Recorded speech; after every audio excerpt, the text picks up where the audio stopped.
It's something I do every day, and I gotta say, it's exhausting sometimes. It is, because it's every day, all day. And I think one of the questions that I think we'll get to is, and it doesn't stop when you get home. It's both, you're still constantly going with the clients and the subs and the guys that work for you, but also in your home life and with whether it's your significant other or it's your family members. There's always some sort of negotiation happening, whether it's in the business world or in your personal life, that I'm sure you guys can attest to as well.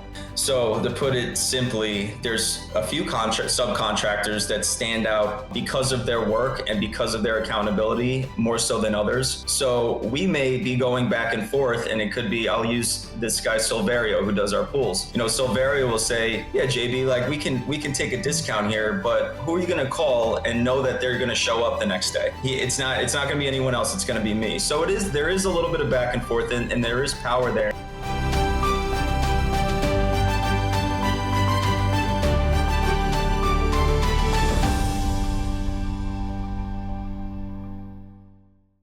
Where I sit today, you look back, and I will tell you that I think we all start negotiating as children. If you think about it, and children are some of the best negotiators in the world. Who wants to, when you're tired at the end of the day, they know every button to push, I was that kid, right? I advance a little forward. I was also that kid who was negotiating various punishments for my brother and I. It was like, and so my parents confused me with an attorney. Said he doesn't need an attorney. I said, no, hold on a minute. So that was me. I was the older brother, and we were thick as thieves at times. So that was my thing. So, but I will say, professionally, I think just over the years, little by little, I found that I enjoyed it.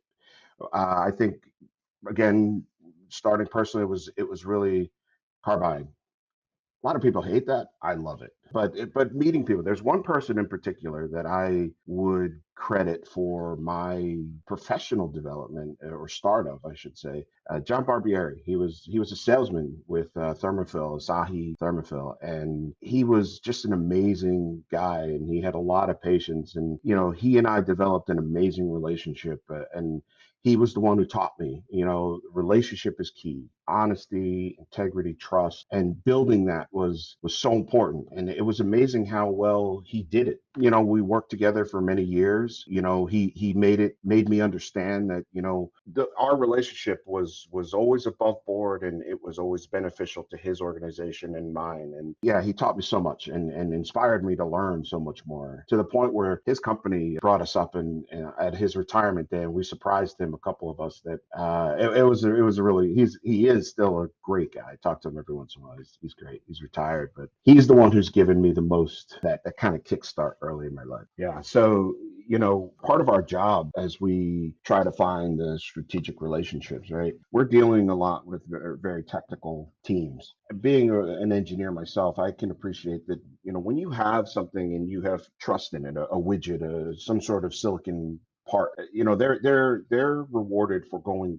quickly and efficiently, but making sure obviously their designs are very robust, so they get comfortable with products, companies, etc. One of the things that I find myself doing is negotiating with them, that bringing out, trying to get them to change their mind a bit, or open their mind more than anything, with regards to other products or services or value adds that some of our suppliers have. And it's sometimes difficult, but that is step one, right? They earning their trust, earning their confidence is really key. So you find yourself doing that. I think when I came to Sonos, one of the biggest challenges is we were just a source of purchasing people, and we do everything but that, right? And so I would say that's some of the main stuff internally. And then externally, we're constantly, and you can imagine, and I'm sure we'll get into that later, just the way in the 3.5 years that I've been here, how the pandemic has really affected our negotiating and what we've had to do. So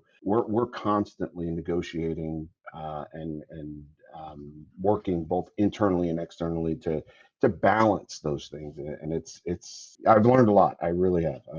It's amazing, and still have a lot to learn. I feel like so often people forget about the internal negotiations that have to occur. You started answering by talking about kind of the internal alignment and that you do.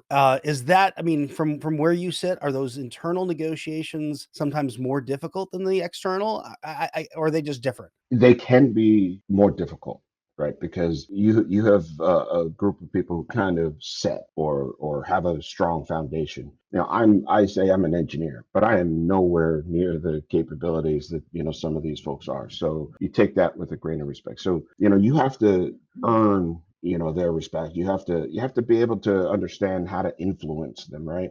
Something that I've had to do is there'll be pockets of things that you just can't. They're immovable. And I think one of the things negotiations have taught me is helping to increase your areas of influence. So if I can't, let me see if I can get some further support and work the angles that way. And so when it's not just coming from me and it's coming from other groups or other functions, it seems to help. And so it can be harder, especially for newer. When you're newer, it becomes I think a lot of work. But it's what we all say, right? The respect and trust is earned, and as long as you bringing evidence-based positions, I think that's really key and critical. So I kind of have two different buckets. The one I can speak to as a real estate advisor, it's both representing either a seller of a property or a buyer / investor in a certain property. Both styles of negotiating. I think everyone kind of has their own style of negotiating, but those are the players change, but your style and approach really doesn't, in my opinion. So that's one bucket. And then the other bucket is with building. And I think the biggest time I see myself negotiating, besides with trying to,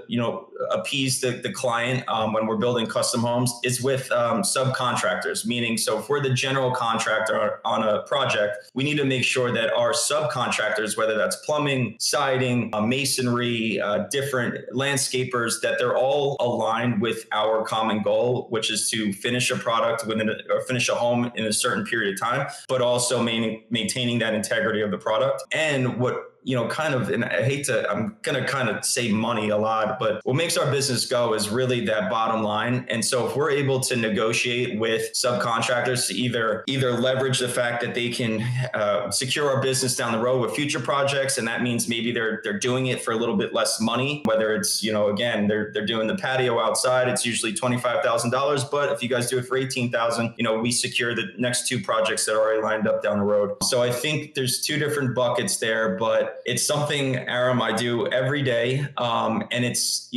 I gotta say, it's exhausting sometimes. It is, because it's every day, all day. And I think one of the questions that I think we'll get to is, and it doesn't stop when you get home. It's both, you're still constantly going with the clients and the subs and the guys that work for you, but also in your home life. And with whether it's your significant other or it's your family members, there's always some sort of negotiation happening, whether it's in the business world or in your personal life, that I'm sure you guys can attest to as well.